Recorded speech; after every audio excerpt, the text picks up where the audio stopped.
Hello friends, मैं आपका दोस्त रितेश अपने एमपीपीएससी नोट्स इन हिंदी चैनल में आप सभी का स्वागत करता हूं।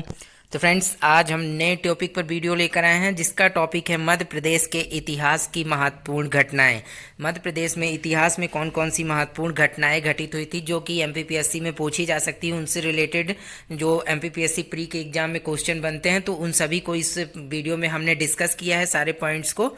तो इस सारे पॉइंट्स को आप नोट्स जरूर करें और लास्ट तक पूरा वीडियो जरूर देखें ताकि एक एक पॉइंट्स आपको पता चल सके। तो फ्रेंड्स, ये हमारे एमपीपीएससी सिलेबस का ही एक टॉपिक है, तो इसे आप पूरा अपने नोट्स में ऐड कर लें। तो फ्रेंड्स, वीडियो में चलने से पहले मैं आपको बता दूं कि यदि आपने अभी तक मेरे चैनल सब्सक्राइब नहीं किया है तो मेरे एमपीपीएससी नोट्स इन हिंदी चैनल को सब्सक्राइब कर लें ताकि मेरे आने वाले सभी वीडियोस के नोटिफिकेशन आपको मिलते रहें। तो चलते हैं फ्रेंड्स, अब अपने वीडियो की ओर देखेंगे कि मध्य प्रदेश के इतिहास से रिलेटेड कौन कौन सी इंपॉर्टेंट घटनाएं हैं जो कि घटित हुई थी। तो देखते हैं, सबसे पहले थोड़ा इसके बारे में पहले जान लेते हैं कि ऐतिहासिक दृष्टि से मध्य प्रदेश अत्यंत समृद्ध राज्य है। मध्य प्रदेश के इतिहास में कुछ ऐसी महत्वपूर्ण घटनाएं घटित हुई हैं जिन्होंने प्रदेश के भौगोलिक, राजनीतिक, सामाजिक एवं आर्थिक रूप से प्रभावित किया। और प्रमुख घटनाएं निम्न से, तो जो ऐसी घटनाएं घटित हुई हैं जिसने प्रदेश को भौगोलिक, राजनीतिक और सामाजिक प्लस आर्थिक सभी रूप से प्रभावित किया है, तो उनमें से कुछ प्रमुख घटनाएं निम्नलिखित हैं। तो सबसे पहले देखते हैं कि सबसे पहले भोपाल राज्य का मध्य प्रदेश में विलय। जो भोपाल राज्य है अभी, मतलब कि भोपाल का आपका राजधानी है मध्य प्रदेश की, उसका विलय कैसे हुआ था मध्य प्रदेश में, तो उसके बारे में थोड़ा देखते हैं। तो 1947 में गैर आधिकारिक बहुमत वाला एक नया मंत्रालय महामहिम द्वारा नियुक्त किया गया था, लेकिन 1948 में महामहिम ने भारत को एक अलग इकाई के रूप में बनाया जाना प्रस्तावित हुआ। भोपाल राज्य के भारत संघ में विलय के लिए समझौते पर 30 अप्रैल 1949 को शासक ने हस्ताक्षर किए थे और राज्य को 1 जून 1949 को मुख्य आयुक्त के माध्यम से केंद्र सरकार द्वारा ले लिया गया था। तो क्या बता रहा है फ्रेंड्स कि इसमें कि जब भोपाल राज्य को भारत संघ में विलय करने के लिए समझौते पर, आपको पता होगा कि जब भारत आज़ाद नहीं हुआ था तो उसके पहले भोपाल एक रियासत हुआ करता था जहाँ पर राजा वगैरह हुआ करते थे।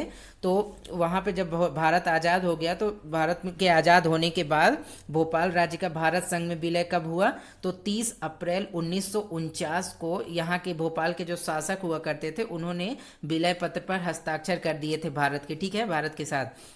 राज्य को 1 जून, जो भोपाल जो था उसको 1 जून 1949 को मुख्य आयुक्त के माध्यम से केंद्र सरकार द्वारा अपने अंडर में ले लिया गया था, ठीक है ना। तब ये भारत का पूर्ण रूप से भारत का एक क्षेत्र हो गया था। और विलय के बाद भोपाल राज्य को भारतीय संघ के एक भाग राज्य के रूप में बनाया गया था। जो भोपाल को क्या हुआ, जब फ्रेंड विलय कर लिया गया भारत संघ में, तो जैसे कि आपको पता होगा कि भारत में 4 कैटेगरियां बनी थी ABCD करके, तो उसी में राज्यों को बांटा गया था सबसे पहले भारत के आज़ाद होने के बाद। तो उसी प्रकार से बताया जा रहा है कि भोपाल राज्य को किस कैटेगरी में रखा गया था, तो ये भोपाल को कैटेगरी C में रखा गया था, ठीक है ना। तो ये क्वेश्चन पूछा जा सकता है कि भोपाल को भारत संघ में शामिल करने के बाद सबसे पहले किस कैटेगरी में रखा गया था, तो ये कैटेगरी C में रखा गया था, ठीक है ना। और इसके बाद 1 जून 1900, ये भी याद रखिएगा, डेट आप याद रखिएगा, 30 अप्रैल 1949 को यहाँ के शासक, भोपाल के शासक ने हस्ताक्षर किए थे विलय पत्र पर, ठीक है। और इसके बाद देखते हैं कि बाद में 1 नवंबर 1956 को भाषाई आधार पर राज्यों के पुनर्गठन के परिणाम स्वरूप भोपाल C राज्य या मध्य प्रदेश बन गया। जो भोपाल था फ्रेंड्स, क्या हुआ कि 1 नवंबर 1956 को जब भाषाई आधार पर राज्यों का गठन हो जा रहा, पुनर्गठन किया गया, तो भोपाल राज्य जो था ये C में आ गया और मध्य प्रदेश, या फिर ये मध्य प्रदेश बन गया, मध्य प्रदेश के अंडर में ये आ गया, ठीक है ना। और भोपाल जिले को इतने में बनाया गया, जब भोपाल जो था ये मध्य प्रदेश में तो आ गया था, लेकिन जो भोपाल पहले एक जिला नहीं हुआ करता था, ये किसके अंतर्गत आता था, ये सीहोर जो जिला था उसके अंतर्गत आता था, ठीक है ना। भोपाल एक पहले तहसील हुआ करता था। और भोपाल को जिला कब बनाया गया, तो 2 अक्टूबर 1972 में इसे जिला बनाया गया था, ठीक है ना, जो राज्य के 45 जिलों में से एक था। तो मैं आपको बता दूं फ्रेंड कि जब मध्य प्रदेश 1956 में इसका गठन हुआ था तो मध्य प्रदेश में केवल 43 जिले थे, लेकिन जब भोपाल एक जब जिला बनाया गया तो 1972 में जब भोपाल को जिला मतलब 2 जिले और बनाए गए थे, तो उसमें से एक जिला जो था वो 45 जिलों में से कौन था, तो एक भोपाल था। भोपाल राज्य 18वीं शताब्दी का भारत का एक स्वतंत्र राज्य था। जब भोपाल जब पहले 18वीं सदी में एक जो शताब्दी थी उस समय भारत भोपाल एक स्वतंत्र राज्य हुआ करता था। जैसा कि मैंने आपको ऊपर बताया कि यहाँ पे राजाओं का राज्य था, ठीक है ना, एक रियासत हुआ करता था और यहाँ पे मुस्लिम शासकों का रियासत थी। इसके बाद देखते हैं कि 1818 से 1947 तक भारत की एक रियासत थी और 1949 से 1956 तक एक भारतीय राज्य था। इसकी राजधानी भोपाल शहर थी, ठीक है ना। तो ये सब मैंने आपको पहले ही बता दिया कि भोपाल एक रियासत था 1947 तक, इसके बाद इसमें भारत में विलय हो गया था, ठीक है। इसके बाद देखते हैं कि मध्य प्रदेश विधानसभा का गठन, जो मध्य प्रदेश की विधानसभा है उसका गठन कब हुआ, तो इसके बारे में देखते हैं कि मध्य प्रदेश का गठन के बाद वर्ष 1957 में राज्य के पहले विधानसभा चुनाव हुए। कब हुए फ्रेंड्स, तो 1957 में पहले विधानसभा चुनाव हुए और तत्कालीन चुनावों के सीटों पर दोहरे प्रतिनिधि का प्रावधान था। जो उस समय चुनाव हुए थे फ्रेंड 1957 में, तो उस समय क्या था कि जो हर, जैसे अभी आप देखते हैं कि एक एक विधायक होता है एक एक विधानसभा क्षेत्र में, लेकिन उस समय क्या था कि एक विधानसभा क्षेत्र में 2 विधायक नियुक्त किए जो चुने जाते थे, ठीक है ना, अर्थात एक सीट से 2 विधायक निर्वाचित होते थे। वर्ष 1957 के पहले चुनाव में राज्य में कुल 288 सीटें थी। जैसे कि आप देख रहे हैं कि अभी 230 सीटें हैं मध्य प्रदेश में, तो उस समय 288 सीटें थी। मतलब कि उस समय 288 सीटें थी और प्रत्येक सीट से क्या 2 विधायक चुनकर आते थे। इस चुनाव में भारतीय कांग्रेस 232 सीटों पर जीतकर सबसे बड़ी पार्टी बनी थी। जो 1957 में चुनाव हुआ तो भारतीय कांग्रेस जो थी उसने 232 सीट जीतकर सबसे बड़ी पार्टी बनी थी मध्य प्रदेश में। इसमें अनुसूचित जाति के लिए 43, अनुसूचित जनजाति के लिए 54 सीटें आरक्षित थी, ठीक है ना, उस समय पर। और वर्ष 1976 में विधानसभा की सीटों की संख्या बढ़ाकर 296 कर दी गई। अभी 288 थी इसके पहले, और उसके बाद कब 1976 में विधानसभा की सीटों को और बढ़ाकर कितना कर दिया गया, तो 296 कर दिया गया, ठीक है। और मध्य प्रदेश विभाजन के बाद छत्तीसगढ़ राज्य बना। जब मध्य प्रदेश का 2000 में सन में विभाजन हुआ तो छत्तीसगढ़ एक अलग राज्य बना, तो मध्य प्रदेश के हिस्से में विधानसभा की 230 सीटें आई। मतलब 296 थी 1976 में, लेकिन जब विभाजन हो गया छत्तीसगढ़ का तो कितनी सीटें रह गई, 230 रह गई। इन 230 सीटों में सामान्य के लिए 148, अनुसूचित जनजाति के लिए 35, अनुसूचित जनजाति के लिए 47 सीटें आरक्षित थीं। और राज्य विधानसभा में एक सदस्य का मनोनयन एंग्लो इंडियन समुदाय से किया जाता था, ठीक है ना, उस समय पे। और उसके बाद देखते हैं फिर क्या है, डिस्कवरी ऑफ नर्मदा मैन। ये क्या है, तो इसके बारे में थोड़ा पढ़ते हैं, देखते हैं। भारत का पहला मानव जीवाश्म भूवैज्ञानिक अरुण सोनकिया द्वारा, भारत का जो पहला मानव जीवाश्म भूवैज्ञानिक अरुण सोनकिया द्वारा डिस्कवरी ऑफ नर्मदा मैन की खोज 5 दिसंबर 1982 भूवैज्ञानिक अरुण सोनकिया ने सीहोर जिले के बुदनी के हथनौरा गांव में नर्मदा के तट पर दुनिया के इस हिस्से के सबसे बड़े जीवाश्म को खोजा था। जो क्या हुआ था फ्रेंड कि जो पहला जीवाश्म खोदा गया था, मानव जीवाश्म, जो कि प्राचीन काल से रिलेटेड था, ठीक है ना, तो वो कहाँ खोजा गया था, अरुण सोनकिया के द्वारा खोजा गया था, जिसे डिस्कवरी ऑफ नर्मदा मैन कहा जाता है, ठीक है ना। तो क्या कहाँ पे खोजा गया था, नर्मदा के तट पर दुनिया के इस हिस्से से, मतलब कि जो सबसे बड़ा जीवाश्म खोजा गया था, किसका जीवाश्म था, एक सर की खोपड़ी टाइप का जीवाश्म था, वो बहुत बड़ा था, जिसे नर्मदा मानव भी कहा जाता है, ठीक है ना। तो यह भारत का पहला मानव जीवाश्म था, ये भारत का पहला जीवाश्म था। तो कहाँ से मिला था, नर्मदा नदी के तट से, ठीक है ना, तो उसे नर्मदा मानव के नाम से भी जाना जाता है। इसके बाद एक आंशिक मानव खोपड़ी टोपी, जिसने भारत को विश्व जीवाश्म मानचित्र पर रखा और उपमहाद्वीप में शुरुआती मनुष्यों की उपस्थिति को साबित किया। तो इसी जीवाश्म जब ये मिल गया तो भारत विश्व जीवाश्म मानचित्र में आ गया, कि मतलब भारत में भी जो पहले सभ्यता थी तो उस समय बहुत पहले से ये लोग यहाँ पे रहा करते थे, इसने बताया, ठीक है ना, इसी जीवाश्म के माध्यम से। और बताया कि इससे पहले प्रागैतिहासिक पत्थर के उपकरण पूरे भारत में, जो प्रागैतिहासिक काल था उसके पत्थर तो पाए गए थे, लेकिन किसी मनुष्य की जो मौजूदगी यहाँ पर नहीं मिली थी। लेकिन जब ये मिल गया तब भारत भी विश्व के पटल पर चित्रित हो गया कि हाँ, यहाँ पर भी मानव के जीवाश्म मिल चुके हैं, ठीक है ना। एक खोपड़ी के रूप में। इसके बाद क्या हुआ था कि नर्मदा मनुष्य जो होमो इरेक्टस से संबंधित जो ये मिला था, मानव की खोपड़ी मिली थी, तो ये किससे रिलेटेड, ये होमो इरेक्टस प्रजाति का था, ठीक है। और लगभग 5 से 6 लाख वर्ष पुराना था। अब सोचिए फ्रेंड कि 5 से 6 लाख वर्ष पुराने, जो आपने सुना होगा कि आदि मानव हुआ करते थे, उसी की कैटेगरी का ये जो एक खोपड़ी मिला था, तो वही था 5 से 6 लाख वर्ष पुराना था, ठीक है ना। तो वो इतना पुराना वो मानव मिला था। तो इसके बाद देखते हैं आगे, भोपाल गैस त्रासदी के बारे में थोड़ा देख लेते हैं कि इससे रिलेटेड क्या क्या क्वेश्चन बन सकते हैं।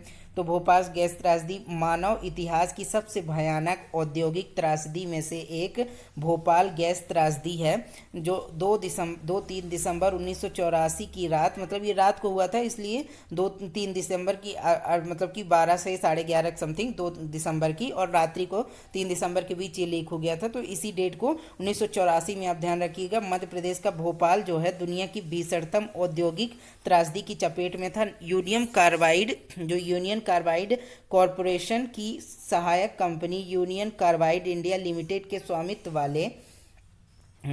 वाले कीटनाशक प्लांट में करीब 40 टन मिथाइल आइसोसाइनेट गैस को फैक्ट्री से रिसाव हुआ, जिसमें करीब 15,000 लोगों की मौत और करीब 5 लाख अन्य लोग हमेशा के लिए प्रभावित हुए।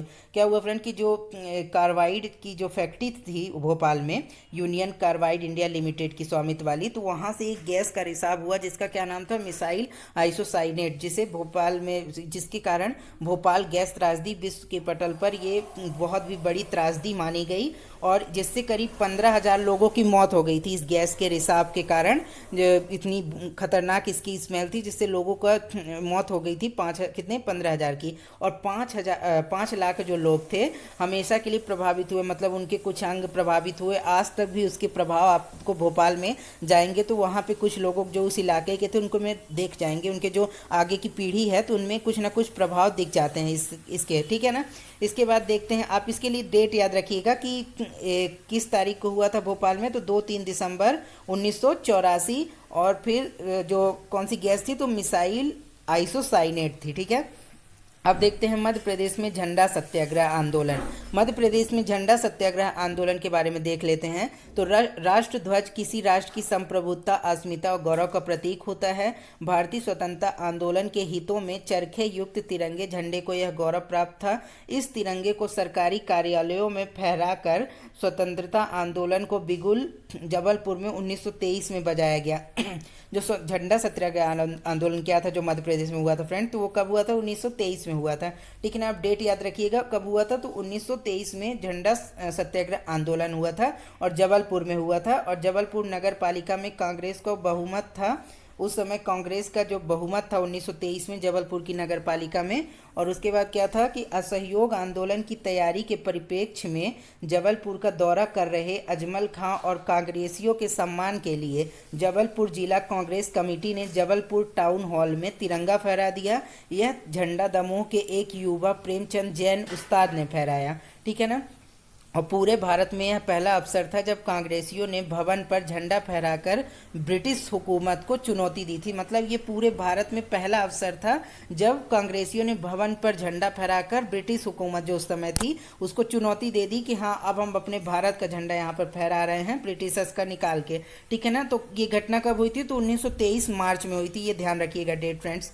और इसके बाद अंग्रेज डिप्टी कमिश्नर ने इस झंडे को उतारने का आदेश दिया और पुलिस ने झंडे को उतारकर पांव तले रौंद दिया, ठीक है ना। इस पर कांग्रेस ने सत्याग्रह शुरू कर दिया कि मतलब इसके विरोध में सत्याग्रह शुरू कर दिया। इस सत्याग्रह में पंडित सुंदरलाल, नाथूराम मोदी, सुभद्रा कुमारी चौहान, लक्ष्मण सिंह चौहान, नरसिंह अग्रवाल आदि ने भाग लिया और इस जुलूस का नेतृत्व करने वाले लोगों को गिरफ्तार कर लिया गया था। पंडित सुंदरलाल को 6 महीने का कारावास दिया गया। और दूसरी तरफ कांग्रेस ने इस सत्याग्रह के महत्व को समझकर अखिल भारतीय स्तर पर इसे मनाने हेतु नागपुर को चुना। मतलब कि जब इसको महत्व को समझा कांग्रेस ने कि अरे इससे तो बहुत ज़्यादा जन समर्थन मिल रहा है, लोगों का सहयोग मिल रहा है, तो उसने क्या किया, कांग्रेस पार्टी ने उस समय पर नागपुर को चुना। कहाँ, किस लिए, अखिल भारतीय स्तर पर इस झंडा सत्याग्रह को मनाने के लिए, ठीक है ना। कि और जहाँ जमुना लाल बजाज के नेतृत्व में तैयारियां की गई और नागपुर सत्याग्रह के साथ एक बार पुनः जबलपुर में सत्याग्रह शुरू किया गया। जब भारत कोकिला सरोजनी नायडू एवं मौलाना अबुल कलाम आज़ाद जैसे कद्दावर नेताओं की उपस्थिति में कंछोड़ी लाल, बंसी लाल तथा काशी प्रसाद ने जबलपुर टाउन हॉल पर झंडा फहरा दिया। मतलब दोबारा भी इन्होंने झंडा फहरा दिया था, ठीक है ना। पहली बार मार्च 1923 में, और फिर उसके बाद एक बार दोबारा जब ये इन्होंने पूरा आंदोलन टाइप से सत्याग्रह चलाने के लिए वो किया कि आंदोलन टाइप से चलाएंगे पूरे देश में, तो एक बार फिर से इन्होंने झंडा को टाउन हॉल में फहरा दिया था जबलपुर के, ठीक है ना। तीनों को 3 माह की सजा दी गई। जिन्होंने फहराया था शामिल थे तो उन्होंने 3 माह की सजा दे दी गई थी उसके बाद। और नागपुर में सत्याग्रहियों ने झंडा फहराने में सफलता, उधर नागपुर जो था फ्रेंड्स, वहाँ पे भी जो सत्याग्रह कर रहे थे उन्होंने झंडा फहराने में सफलता प्राप्त कर ली थी, ठीक है। तो इसके लिए आपको सबको सबसे पहले डेट आपको याद रखना है 23 मार्च, जो मतलब मार्च 1923 में ये झंडा सत्याग्रह मध्य प्रदेश में हुआ था, ठीक है ना। तो इसके बाद देखते हैं मध्य प्रदेश में जंगल सत्याग्रह। मध्य प्रदेश में जंगल सत्याग्रह के बारे में क्या है फ्रेंड, तो वर्ष 1930 में घोड़ डोगरी बैतूल जो जिला है वहाँ के घोड़ डोगरी जो क्षेत्र में आदिवासियों ने सत्याग्रह किया। और जंगल सत्याग्रह महात्मा गांधी द्वारा प्रारंभ किए गए नमक सत्याग्रह से प्रेरित था। जो आपको याद होगा कि गांधी जी ने मतलब कि नमक सत्याग्रह करके एक आंदोलन जो चलाया था, तो उसी से रिलेटेड ये जंगल सत्याग्रह मध्य प्रदेश में चलाया गया, क्योंकि गांधी जी जो नमक सत्याग्रह चलाया था वो समुद्र पर चलाया था और मध्य प्रदेश में कोई समुद्र था नहीं, तो उसी के से प्रेरित होकर यहाँ पे जंगल सत्याग्रह चलाया गया, ठीक है ना। इसका नेतृत्व डीपी मिश्रा, लाला वाजपेयी आदि नेताओं ने किया था। आंदोलन बैतूल, बंजारी, ढाल, छिंदवाड़ा, ओरछा, सिवनी, टुरिया, घुनघटी, हरदा के जंगलों में व्यापक रूप से हुआ। जंगल सत्याग्रह के दौरान घोड़ा डोगरी क्षेत्र के आदिवासी कंधे पर कंबल डालकर तथा हाथ में लाठी लेकर ब्रिटिश साम्राज्य को चुनौती देने हेतु गुंजन सिंह के नेतृत्व में जंगल से बाहर आए। यहाँ पे 2 इंपॉर्टेंट क्या पॉइंट है फ्रेंड कि किसके नेतृत्व में ये किया गया था, गुंजन सिंह के नेतृत्व में जंगल से ये लोग बाहर आए और करने के लिए जंगल सत्याग्रह। और एक और पॉइंट क्या है, तो ये कहाँ पर हुआ था स्टार्ट, तो जंगल सत्याग्रह तो 1930 में हुआ था और घोड़ा डोगरी बैतूल वाले क्षेत्र में हुआ था। और किस से प्रेरित था, तो नमक सत्याग्रह जो गांधी जी ने चलाया था उसी से रिलेटेड ये जंगल सत्याग्रह मध्य प्रदेश में हुआ था और प्रेरित था उसी से, ठीक है ना। ये 2-3 चीज आप याद रखेंगे। और मध्य प्रदेश में नमक सत्याग्रह वर्ष 1930 में महात्मा गांधी का असहयोग आंदोलन अपने पूर्ण उत्कर्ष पर था।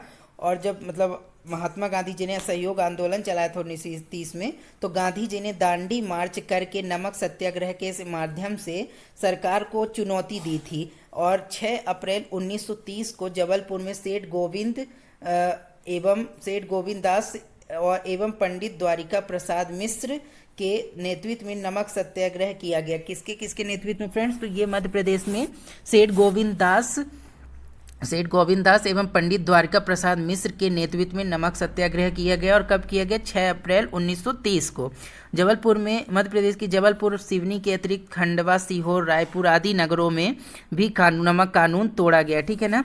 इसके बाद देखते हैं अगला पॉइंट क्या है। तो जितने भी मतलब कि फ्रेंड्स इसमें मैंने आपको बताया मध्य प्रदेश से रिलेटेड कुछ इंपॉर्टेंट जो घटनाएं हैं प्रमुख उन सभी के बारे में हमने इसमें डिस्कस किया। और उनसे रिलेटेड जो भी डेट हैं और जो भी तथ्य हैं उन सभी को आप नोट कर लीजिएगा, ताकि यदि इनसे रिलेटेड कोई भी क्वेश्चन बनता है MPPSC में तो वो आप अटेम्प्ट कर सके उस क्वेश्चन को। तो फ्रेंड्स आज के लिए इतना ही इस वीडियो में, जितने भी टॉपिक हैं आप नोट कर लीजिए। और यदि ये वीडियो आपको अच्छा लगा हो तो आप इसे लाइक और शेयर ज़रूर कर दीजिए। और फ्रेंड्स यदि आपने चैनल को सब्सक्राइब नहीं किया है तो चैनल को सब्सक्राइब कर लें। और मिलेंगे अब हम अपने नेक्स्ट वीडियो में किसी नए टॉपिक के साथ। और यदि आप चाहें तो इसमें मैंने कई और वीडियो अपलोड कर दी हैं अपने चैनल में, तो यदि आपने उसे अभी तक नहीं देखा है तो आप देख सकते हैं, जो कि MPPSC प्री एग्जाम से रिलेटेड सारे टॉपिक डाल दिए गए हैं, ठीक है। तो ओके फ्रेंड्स आज के लिए इतना ही, मिलेंगे नेक्स्ट वीडियो में।